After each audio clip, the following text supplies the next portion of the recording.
नमस्कार। आज मी बनवत आहे सुक्या बोंबलाची चविष्ट अशी चटणी।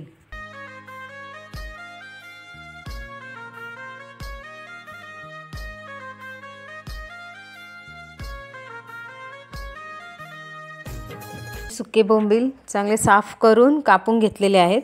ते आता तव्यामध्ये मस्त असे कुरकुरीत भाजून घेणार आहे।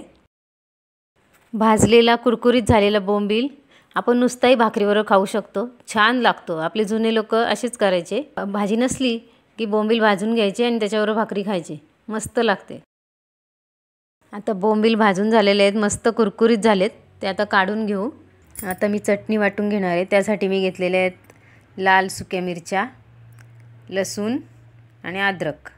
हे आता मी छान असं वाटून घेणार आहे चटणी त्याची। चटणी वाटताना हाताची आग होऊ नये म्हणून हाताला तेल लावून घ्यायचं आहे। तुम्ही मिक्सरमध्ये पण वाटू शकता, पण मी पाट्यावर वाटलेलं आहे।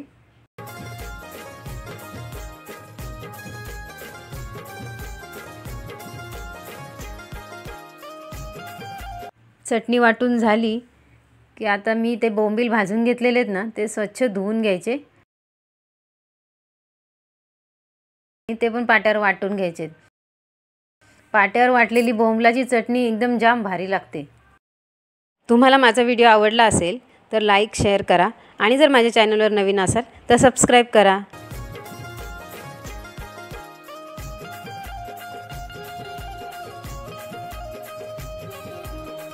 आता मी तव्यामध्ये तेल टाकते।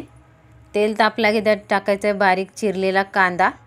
कांदा मस्त असा परतून घ्यायचा आहे, गोल्डन ब्राउन होईपर्यंत परतायचं आहे त्याला।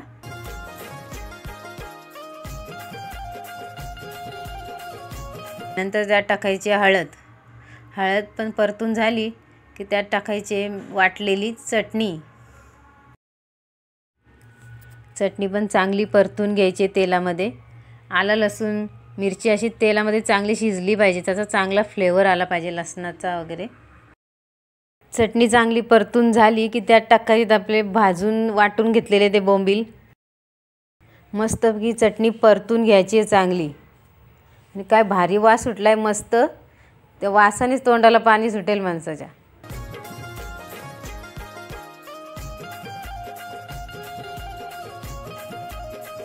आता आपली मस्त छान चविष्ट अशी चटणी तयार झालेली आहे। त्यात वरून टाकायची बारीक चिरलेली कोथिंबीर।